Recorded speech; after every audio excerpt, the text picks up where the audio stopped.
새롭게 함으로 변화를 받자.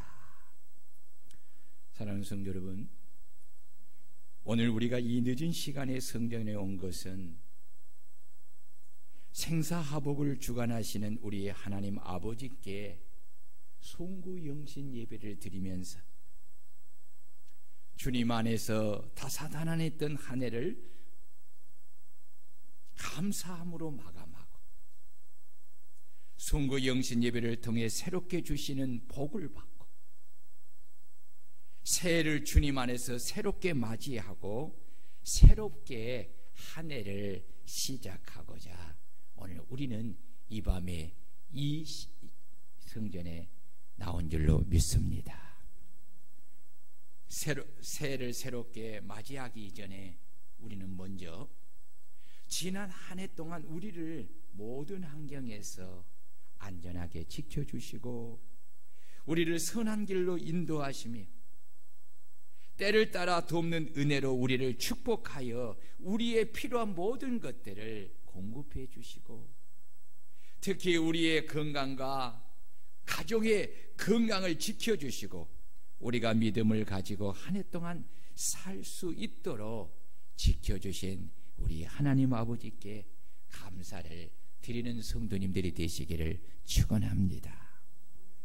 정말 하나님의 도우심과 지켜주시는 은혜, 때를 따라 돕는 은혜로 베풀어 주시는 그 은혜가 없이는 오늘 우리가 이 자리에 이렇게 있을 수가 없습니다.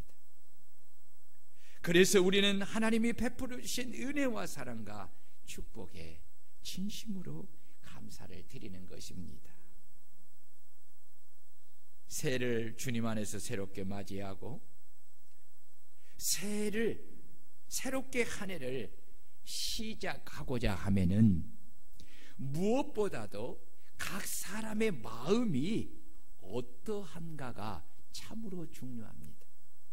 왜냐하면 그 사람이 가진 마음에 따라 그 사람의 삶이 결정되기 때문입니다. 그렇습니다.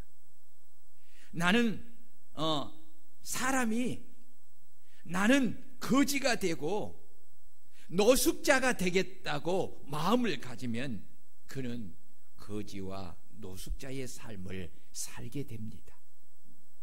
반대로 내가 비록 현재는 거지요 노숙자이지만 새해는 반드시 거지의 삶과 노숙자의 삶을 벗어나 새롭게 인생을 살겠다고 마음을 새롭게 가지면 그는 거지의 삶과 노숙자의 삶을 벗어나 새롭게 인생을 살게 되는 것입니다. 이처럼 내 마음을 어떻게 가지느냐에 따라서 내 인생이 바뀌기도 하고 여전히 늪에 빠져서 헤매는 삶을 살 수도 있는 것입니다. 새해를 맞이하기 전에 지난 몇 년을 여러분 한번 뒤돌아보십시오. 그리고 어떤 변화가 내 삶에 일어났는가를 한번 생각해 보십시오.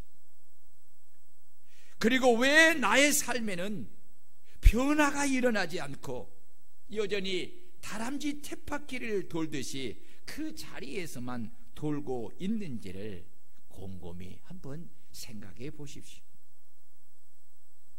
그리고 나는 새해를 맞이할 때마다 어떤 마음을 가지고 새로운 변화를 꿈꾸고 새해를 시작했는가를 한번 살펴보십시오.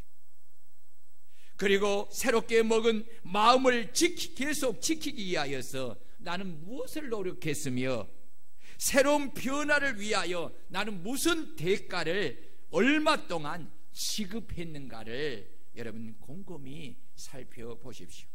왜냐하면 노력과 대가의 지급을 따라 열매가 맺기 때문입니다.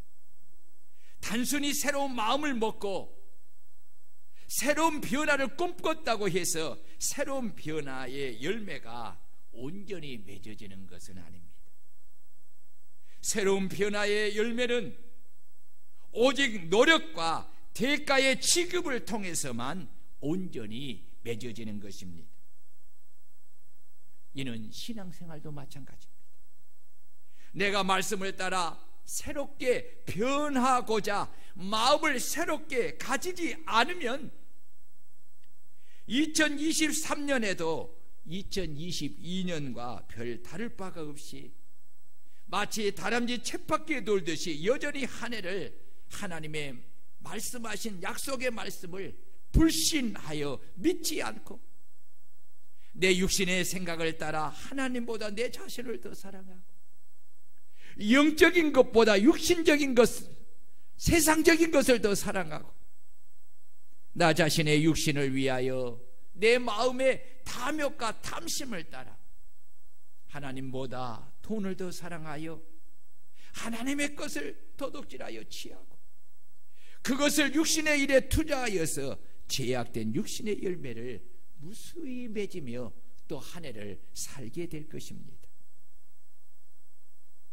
주님께서 우리를 죄와 사망에서 구원하여 영생을 주시고 당신의 자녀로 삼아주신 것은 다시는 자신을 위하여 살지 말고 오직 자신을 대신하여 죽었다가 다시 살아나신 예수를 위해 살게 하려 함이니라고 하였습니다. 그렇다면 올 한 해를 여러분들 어떻게 사셨습니까? 여러분들은 진정으로 나를 구원하신 주님을 위하여서 한 해를 온전히 그렇게 살아오셨습니까?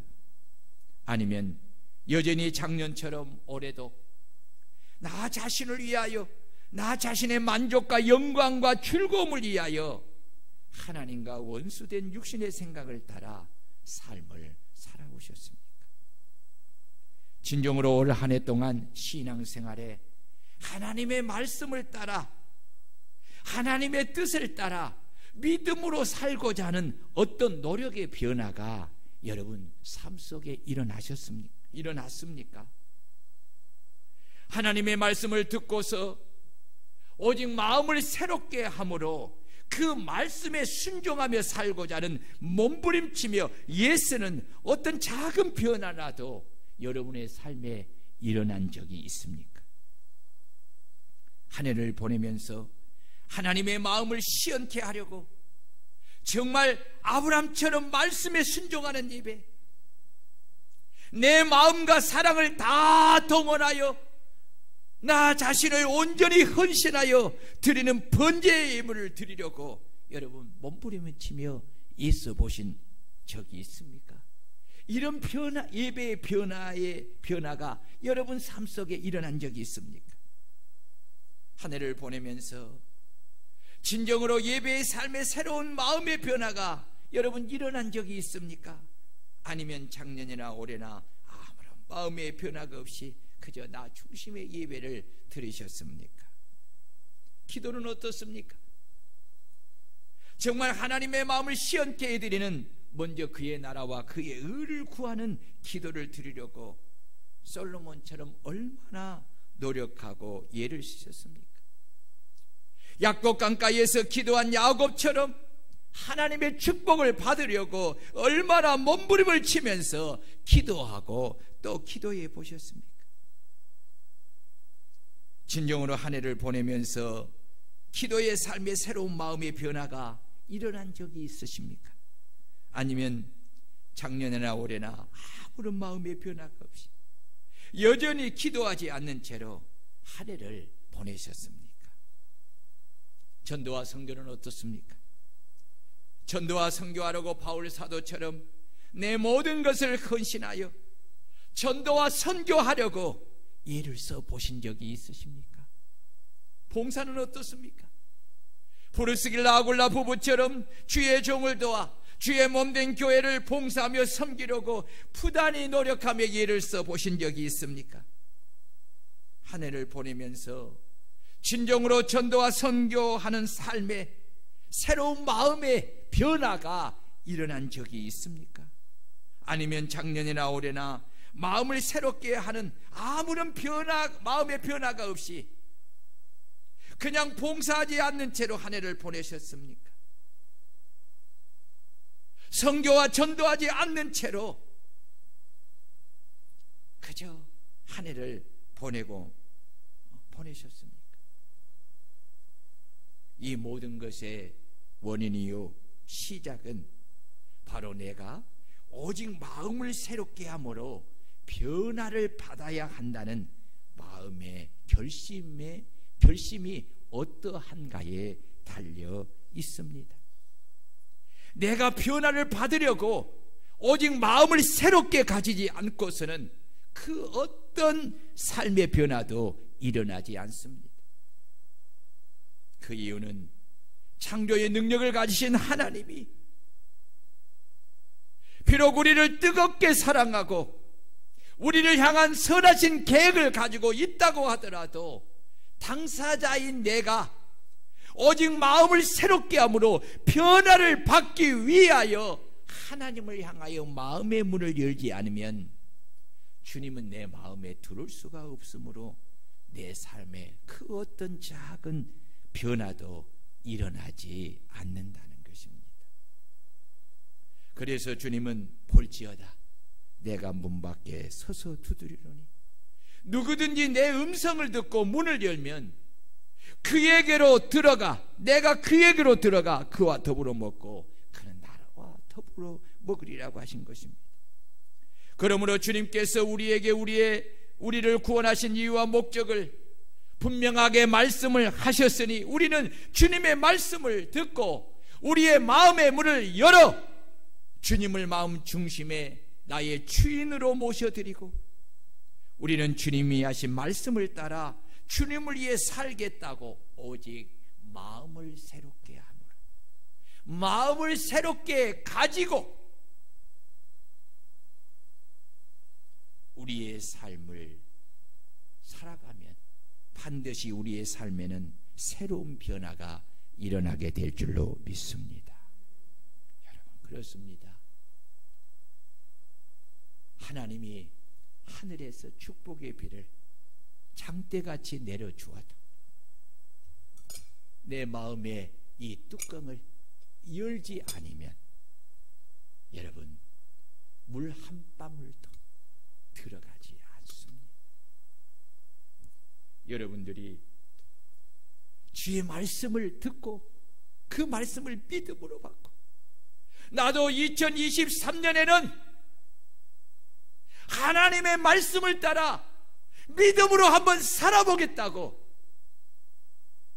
새롭게 마음을 가지면 여러분 삶 속에 그렇게 살아가는 그렇게 그 삶을 살아가도록 변화가 일어나게 될 줄로 믿습니다.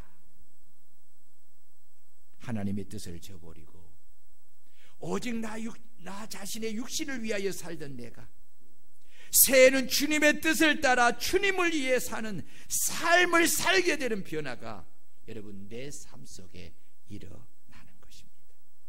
그래서 바울 사도는 2절에서 세 가지를 우리에게 강조하고 있습니다. 2절입니다. 너희는 이 세대를 본받지 말고 오직 마음을 새롭게 함으로 변화를 받아 하나님의 선하시고 기뻐하시고 온전한 뜻이 무엇인지 분별하도록 하라. 첫 번째, 너희는 이 세대를 본받지 말라고 말씀합니다. 여기 본받는다는 단어는 시스케마티조인데 비슷하게 꾸미다, 같은 모양으로 만들다, 일치하다, 따르다, 순응하다는 뜻으로 이 죄악 세상의 유행과 풍조를 본받아 따르지 말라는 말씀입니다. 그렇다면 그리스도인들이 왜 이 세대를 본받지 말아야 하는 것입니까? 그것은 이 세상에나 세상에 있는 것들이 다 마귀의 유혹을 따라 육신의 정욕과 안목의 정욕과 이생의 자랑을 따라 오는 것이기 때문입니다. 그래서 주님은 이 세상에나 세상에 있는 것을 사랑하여 그것을 본받고 따르고 자신을 꾸미며 살지 말라고 말씀하신 것입니다. 왜냐하면 그것이 바로 죄악의 삶이기 때문입니다. 요한일서 2장 15절 16절의 말씀입니다. 이 세상이나 세상에 있는 것들을 사랑하지 말라.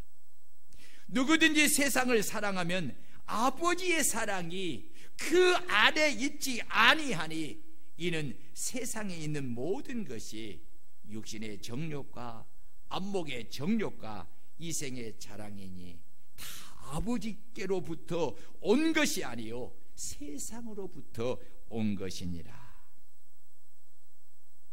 그렇다면 우리가 본받아서는 안 될 이 세상에 풍조라는 것이 어떤 것입니까? 세상의 풍조는 절대적 진리를 부정하는 세대입니다. 뭘 부정하는 거라고요? 절대적 진리를 부정하는 세대입니다. 빌립보서 2장 15절을 보면 이 세상은 어그러지고 거스리는 세대요 윤리와 도덕이 땅에 떨어진 세대입니다. 그래서 많은 사람들이 자신의 욕심에 사로잡혀 돈을 하나님보다 더 사랑하고 육신의 정욕과 안목의 정욕과 이생의 자랑을 따라 삶을 살아가는 것입니다. 오늘 시대는 절대적 윤리와 절대적 진리가 없다는 상대주의가 우리의 삶 속에 깊이 영향을 주고 있습니다. 절대적 가치나 윤리가 무너지면서 도덕적 혼란이 사람들의 마음에 자신도 모르게 스며들고 있습니다. 절대적 진리를 부정하기에 무엇이 선인지 무엇이 악인지 판단하는 기준이 희미해져 가고 있습니다. 그래서 경계선이 없습니다. 종교적인 현실에서도 모든 종교의 구원이 있다는 다원주의적 주장들이 절대적 진리처럼 사람들의 마음에 사로잡고 있습니다. 이런 현상은 죄악 세상에 속한 이 세대에 절대적인 진리가 없다는 것입니다. 그러므로 절대적 진리를 가진 우리 그리스도인들은 절대적 진리를 부정하는 이 세대를 본받고 따라 살아서는 안 된다는 것입니다. 또한 이 죄악 세상에 속한 이 시대의 풍조는 인스턴트 문화입니다. 즉각적인 해답, 즉각적인 만족을 추구하는 문화라는 것입니다. 즉각 해답을 주어야만 만족하는 문화입니다. 인생의 행복도 즉각적인 순간의 쾌락에서 찾다 보니 사람들은 마약에 손을 대기도 하고 쾌락주의에 빠져들기도 합니다. 성경은 마지막 때에 나타날 때에 세대의 풍조를 하나로 조급함을 들었습니다. 우리는 이 죄악 세상의 풍조를 따라 우리도 순간의 조급함으로 즉각적인 것을 추구하는 신앙이 되어서는 안 된다는 것입니다. 우리는 이 세대의 조급함을 추구하는 문화를 본받지 말고 진리인 주님의 말씀을 믿고 소망 중에 참고 견디며 인내하며 기다리는 믿음의 삶을 살아야 할 줄로 믿습니다. 또한 이 죄악 세상의 풍조는 물질 만능주의를 추구합니다. 디모데후서 3장 2절을 보면 죄악 세상인 이 세대의 풍조는 사람들이 자기를 사랑하며 돈을 사랑하며 라고 말씀하였습니다. 사람은 누구나 육신을 입고 이 세상을 살아가기에 모든 사람에게 돈은 꼭 필요합니다.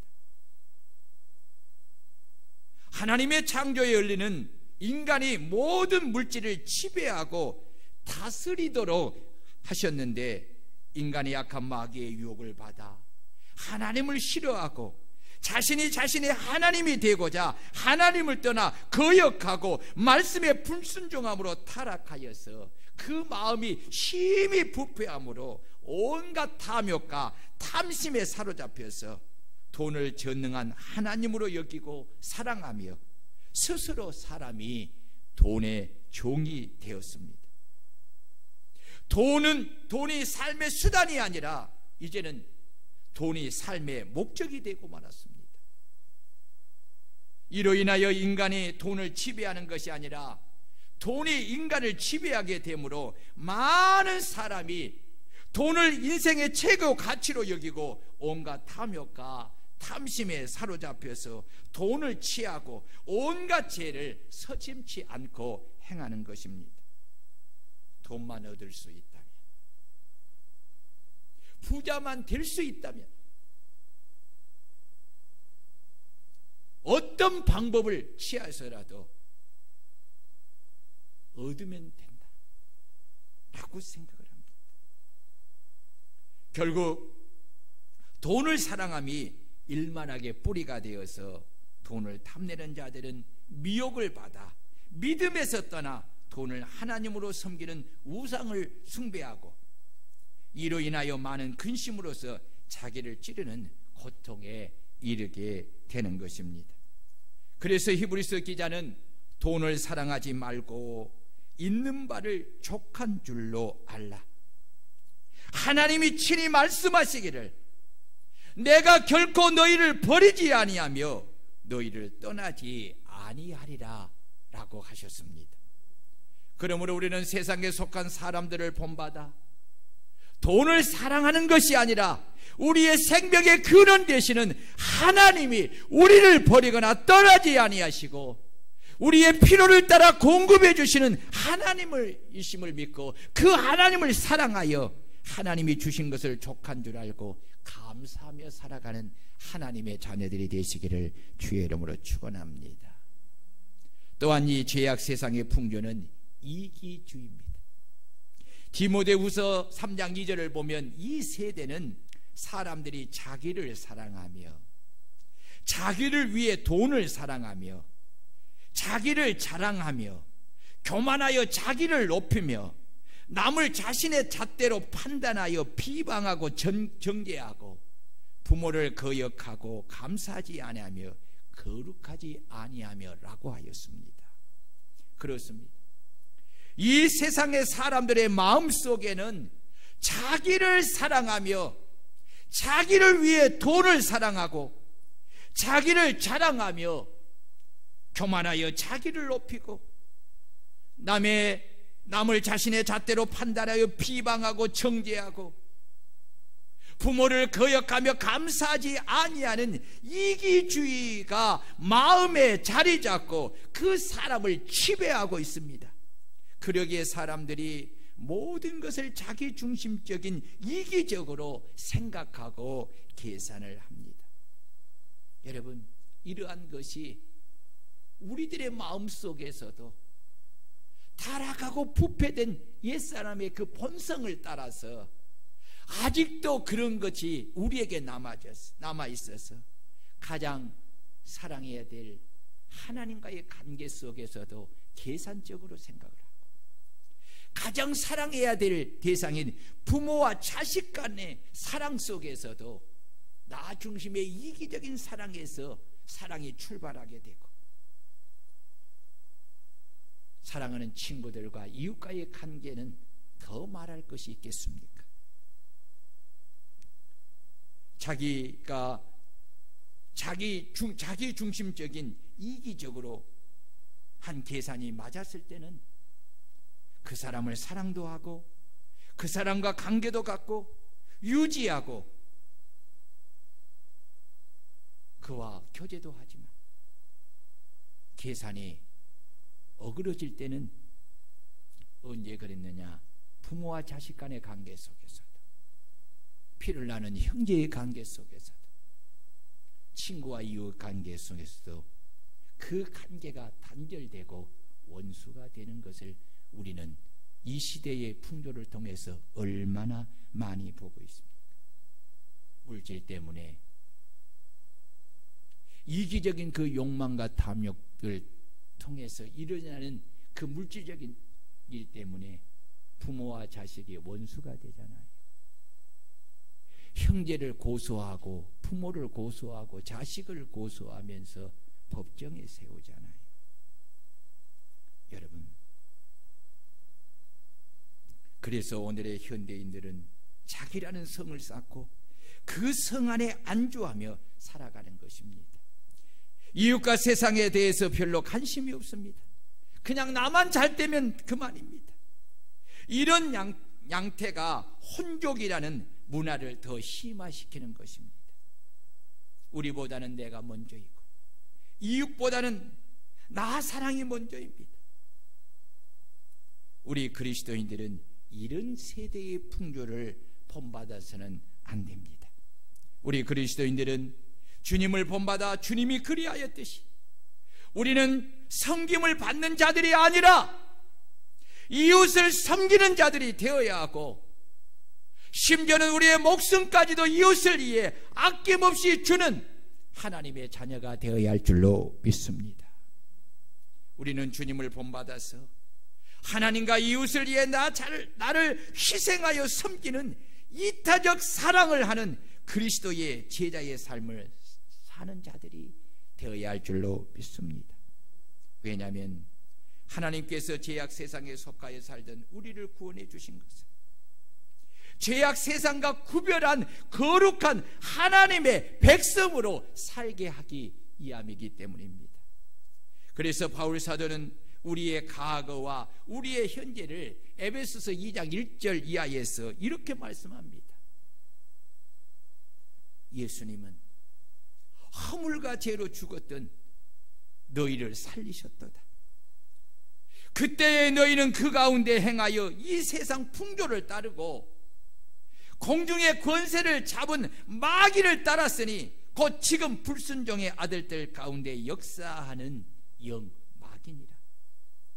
전에는 우리도 다 그 가운데 우리 육체의 욕심을 따라 지내며 육체와 마음에 원하는 것을 하여 다른 이들과 같이 본질상 진노의 자녀이었더니 긍휼이 풍성하신 하나님이 우리를 사랑하사 그 큰 사랑으로 인하여 허물로 죽은 우리를 그리스도와 함께 살리셨고 너희는 은혜로 구원을 받은 것이니라 라고 하였습니다.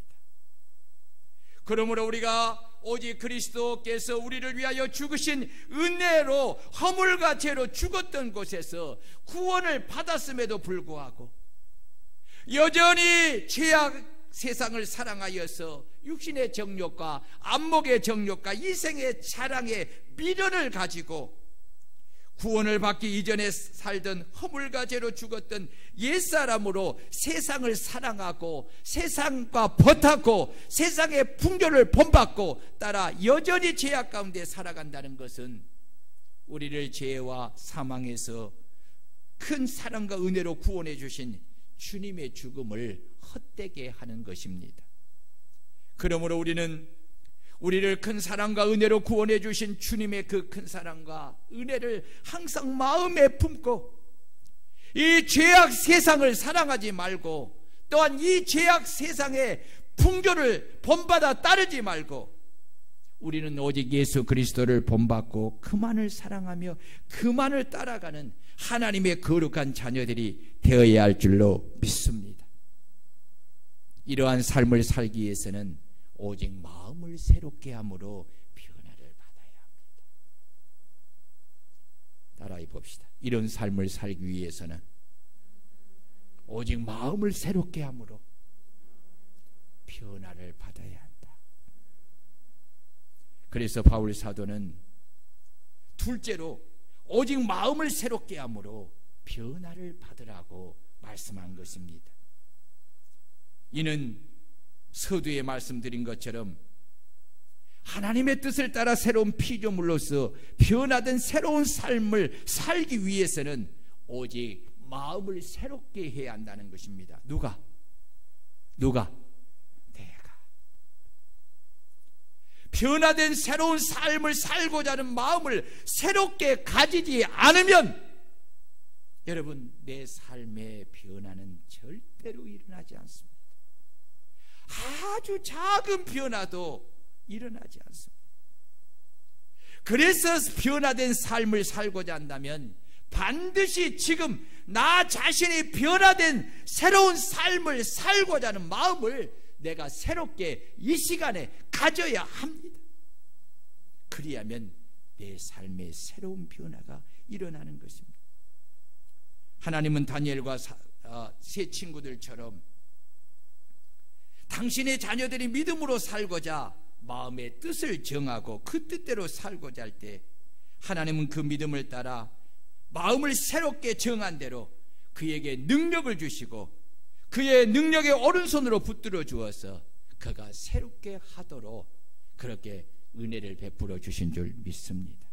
반대로 아무리 말씀으로 권면을 해도 믿음으로 받아들이지 않고 말씀을 따라 살고자 하는 마음을 새롭게 가지지 않으면 하나님은 그에게 그 어떤 도움도 줄 수가 없다는 것입니다.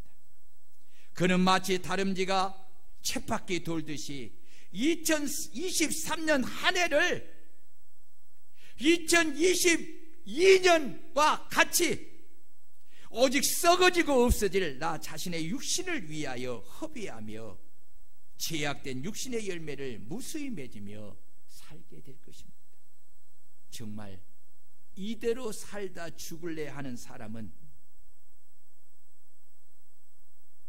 그 마음이 강팍한 바로왕과 다를 바가 없습니다.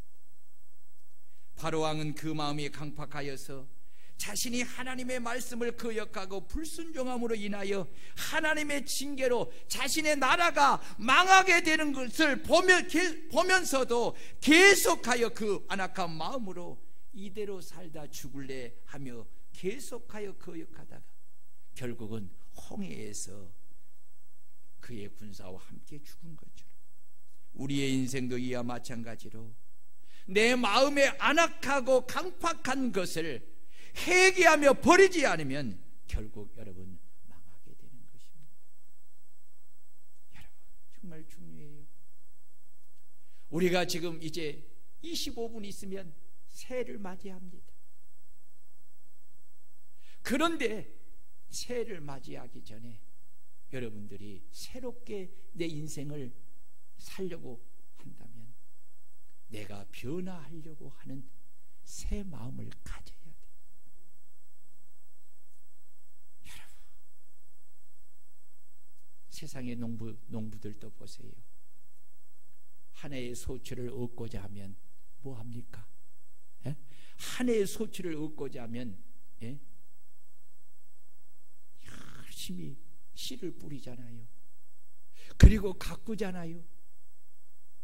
하나님은 그것을 보시고 그의 소원을 넘치도록 부어주잖아요. 그런데 땅은 많이 가지고 있지만 땅에다가 씨를 뿌리지 않고 하나님께서 그 땅에 복을 주어서 무엇인가를 이루어 주기를 바라고 한다면 주님은 그에게 뭐라고 하겠어요? 이 어리석은 자야, 내가 너에게 해줄 수 있는 것이 아무것도 없다. 그 마음을 고치라는 거예요. 그 생각을 바꾸라는 거예요. 그 생각을 버리라는 거예요. 그리고 믿음으로 뿌려봐라. 그리하면 내가 너에게 복을 주겠다. 여러분 신앙생활도 마찬가지. 여러분들이 오늘 이 시간에 오늘 내가 오직 마음을 새롭게 함으로 내가 변화를 받아서 2023년에는 하나님의 말씀을 따라서 한번 믿음으로 살아보겠노라고 여러분들이 마음을 새롭게 해야만이 하나님께서 여러분들을 도와 새롭게 하는 그러한 축복을 주실 줄로 믿습니다. 여러분 오직 마음을 새롭게 함으로 변화를 받으려면 첫째 중요한 말씀입니다. 예수님을 나의 하나님으로 내 주인으로 내 마음에 영접함으로 새롭게 거듭나야 합니다. 중요한 말입니다. 여러분 변화의 본질은 근본이 달라지는 데 있습니다. 성경은 이것을 거듭남이라고 합니다. born again이라고 합니다. 예수 안에서 다시 태어나는 것입니다. 새 사람으로 근본이 달라지는 것입니다. 그래서 바울 사도는 고린도후서 5장 17절에서 누구든지 그리스도 안에 있으면 새로운 피조물이라. 옛것은 지나갔습니다. 보라, 새것이 되었습니다라고. 여러분, 그리스도 안에 있다는 것이 무엇입니까? 그리스도를 나의 하나님으로, 그리스도를 나의 왕으로, 나의 주인으로 마음에 모셔 드리는 것을 말하는 것입니다. 그리고 나는 그의 종이 되고 그의 백성이 되고 그의 피조물이 되어서 그에게 전적으로 순종하는 것을 말합니다. 교회를 다닌다고 여러분 구원받는 것이 아니에요. 직분을 가졌다고 여러분 하나님의 자녀로 새롭게 태어난 것이 아니에요. 오늘 여러분의 마음속에 진정으로 예수님이 여러분의 하나님이 되지 않는다면, 여러분의 인생의 왕이 되지 않는다면, 여러분의 마음의 진정한 주인이 되지 않는다면 여러분은 하나님의 자녀가 아니에요. 여러분 그리스도 안에서 새롭게 태어나지 못한 거예요. 태어나지 못한 거예요. 여러분 껍데기의 신앙 가지고 여러분 거듭난다는 것이 아니에요. 영접해야 거듭나는 거예요. 영접해야. 오늘 여러분들 마음속에 진정으로 예수님이 여러분의 인생의 하나님으로 계시는가 한번 보세요. 여러분의 인생의 왕자에 예수님이 진정으로 여러분의 왕으로 계시는가 한번 살펴보세요. 예수님이 여러분의 인생의 주인으로 계시는가 한번 보세요. 아니면 여러분들이 여러분의 인생의 왕자에 내가 하나님이 되고 내가 왕이 되고 내가 주인이 되고 예수님은 하나의 껍데기 허수아비 위에 불과한 자리에 있는가 한번 살펴보세요. 여러분의 인생 어떻게 살고 있어요? 주님 앞에 순종되어지지 않는다? 그건 거듭나는 것이 아니에요. 내가 여러분 예수님을 믿고 거듭났어도요, 내가 죄를 범할 수 있어요. 내가 내 인생의 왕자에 다 올라갈 수 있어요. 예수님을 밀어내고 내가 올라갈 수 있어요. 그러나 말씀을 들을 때 진정으로 영접한 사람은 회개하고요, 다시 자신을 내려오고 주님을 모시는 거예요. 그런데 회개하지 않는 사람, 이 사람은 구원받은 거 아니에요. 새로 태어난 거 아니에요. 여러분, 누구든지 예수님을 나의 하나님으로 나의 주인으로 영접하는 그 순간 그는 완전히 새 사람이 되는 줄 믿으시기를 바랍니다. 우선 사람이 새로워져야 모든 다른 부분에 변화가 가능한 것입니다. 그러므로 예수님을 영접함으로 거듭나야 합니다. 가만히 있으면서 마음의 변화가 오기를 기다리면 안 됩니다. 우리가 주의 말씀을 듣고 마음을 주님께 열어야 합니다. 그리고 주님을 내 마음에 나의 하나님으로 나의 주인으로 영접해야 합니다. 주님을 나의 하나님으로 나의 주인으로 마음에 영접하는 것이 여러분 내가 내 마음의 가장 큰 변화입니다. 오늘 여러분 이 시간에 이 변화가 일어나기를 주의 이름으로 축원합니다. 여러분 변화가 일어나기를 원하십니까? 하나님의 말씀을 듣고 묵상할수록 마음이 새로워지는 변화가 일어납니다. 오직 마음을 새롭게 함으로 변화를 받으려면 날마다 말씀을 듣고 묵상해야 합니다. 즉 내면 세계를 정화시키기 위해서는 말씀을 듣고 묵상하는 것이 필수적입니다. 구약 성경을 보면 하나님께 제물로 바쳐지는 소나 양의 공통점은 되새김질입니다. 소는 위가 4개나 있어서 어떤 곡물도 되새김질을 통해 부드럽게 소화를 시킵니다. 여기서 묵상이라는 단어가 나오는 것입니다. 메디테이션이라는 이 묵상이란 생각의 소화라는 뜻입니다. 이처럼 말씀을 듣고 묵상할수록 우리의 생각과 마음가짐이 분해되고 소화되어서 새로운 변화를 이루게 되는 것입니다. 그래서 금세기 경영과 리더십의 권위자인 캠 블렌차드는 변화의 본질을 이렇게 설명을 했어요. 변화란 단순히 과거의 습관을 버리는 것이 아니라 과거의 습관 대신 새로운 습관을 익히는 것이다 라고 했습니다. 우리가 날마다 하나님의 말씀을 듣고 묵상하는 새로운 습관을 통해서 우리의 마음의 본질이 새롭게 된다는 것입니다. 또한 성령의 능력을 힘입으면 마음이 새롭게 되는 것입니다.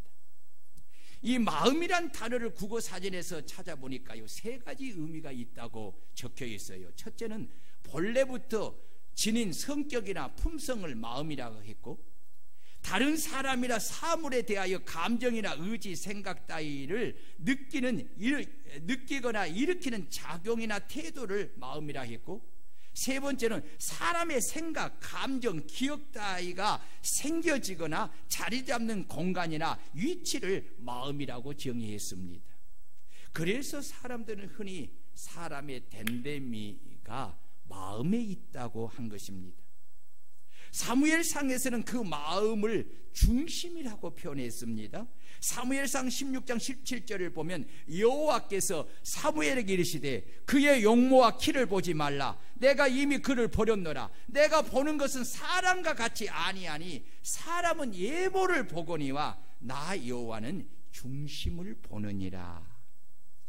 사람은 예모를 보나 하나님은 중심을 보신다는 이 말씀은 하나님은 우리의 마음을 보신다는 것입니다. 그렇습니다. 그래서 성경에서 마음을 새롭게 하여 변화를 받으라고 할 때에는 변화는 심리학자들이 말하는 감정이나 행동 수정이나 환경 개선 수준이 아닙니다. 여기서 마음의 변화는 속 사람의 근본적 갱신을 뜻하는 것입니다. 다시 말하면 사람의 마음의 중심이 새로워져야 한다는 것을 말하는 것입니다. 그래서 성경 주석가 핸드릭스는 오늘의 본문을 마음을 새롭게 함으로 변화를 받으라는 말씀을 명확하게 해석을 했는데, 이 주석을 좀 소개합니다. 첫째는 간단합니다. 현재적 시대입니다. 마음을 새롭게 함으로 변화를 받으라는 이 말씀이 현재적 시대입니다. 성경은 계속적인 변화를 요구하고 있다는 것입니다. 단회적 변화로 멈추지 않고 발전적 변화를 계속해야 한다는 것입니다. 두 번째는 이 말씀은 명령형입니다. 변화는 옵션이라 선택이 아니라는 것입니다. 변화는 반드시 받아야 합니다. 명령이란 권고가 아니라 꼭 해야 하는 일임을 알 수 있습니다. 변화는 선택사항이 아니라 필수사항이라는 것입니다. 그리고 이 말씀은 수동태입니다. 우리에게 변화시키라고 하지 않고 변화를 받으라고 강조하고 있습니다. 이 말이 중요합니다. 수동태는 변화의 주체가 내가 아니라 하나님이심을 의미하는 것입니다. 마음의 변화의 원동력은 내가 아니라 하나님이라는 것입니다. 믿습니까? 변화는 오직 성령의 능력으로만 가능한 것입니다. 그래서 성경은 성령의 능력을 받도록 기도하라고 그렇게 가르치는 것입니다. 그래서 바울 사도는 날마다 자신의 마음을 새롭게 변화를 받기 위하여서 기도의 전심전력을 다한 것을 보여주고 있습니다. 그러므로 성령의 능력을 힘내는 방법은 오직 기도입니다. 우리가 자신의 연약한 한계를 인정하고 엎드려 기도할수록 우리의 속 사람의 마음이 새롭게 변화되는 것을 믿으시기를 축원합니다. 자기를 굴복시키기 위해 엎드려 기도할 때에 성령의 능력이 나타나는 것입니다. 그래서 바울이나 다윗처럼 날마다 기도함으로 마음이 새로워질 수가 있고 변화를 통해 아침마다 새로워지는 은혜 속에 살아갈 수가 있는 것입니다. 그러나 마음이 변화되지 아니하면 그 어떤 변화도 기대할 수가 없습니다. 모든 것은 여러분 마음으로부터 변화가 일어나는 것을 기억하고 오늘 마음을 새롭게 가지고 변화를 받아 여러분이 한 해를 시작하는 여러분들이 되시기를 축원합니다.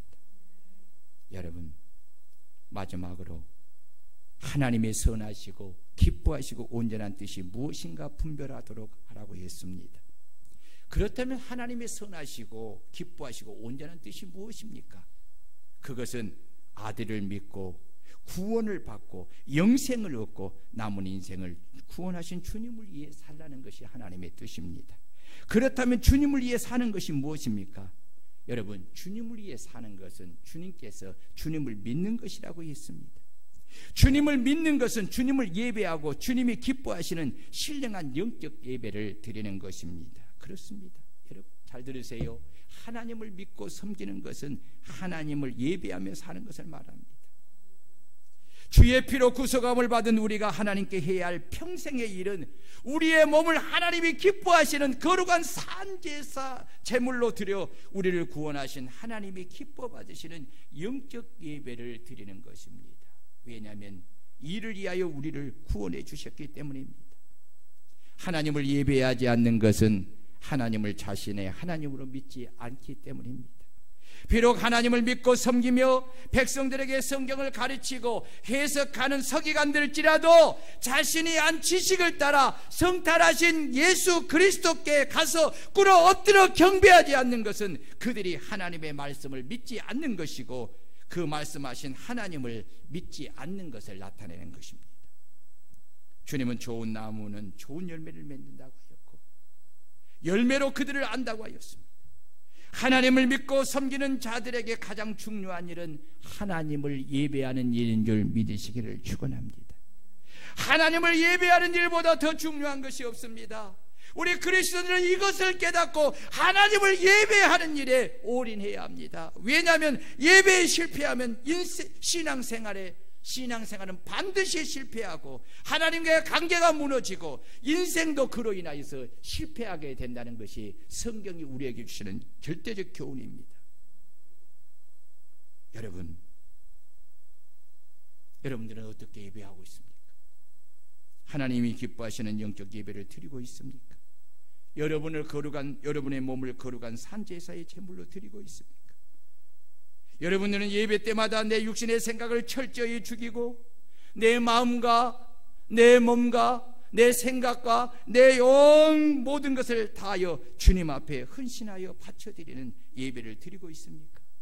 하나님이 나의 하나님이심을 인정하고 그 말씀에 오직 아멘으로 순종하며 그 말씀을 믿음으로 받아들이는 예배를 드리고 있습니까? 그리고 그 말씀을 따라서 삶을 살아가고 있습니까? 여러분, 새해는 오직 마음을 새롭게 함으로 변화를 받아 하나님이 기뻐하시는 영적 예배를 드리는 한 해를 살아가기를 축원합니다.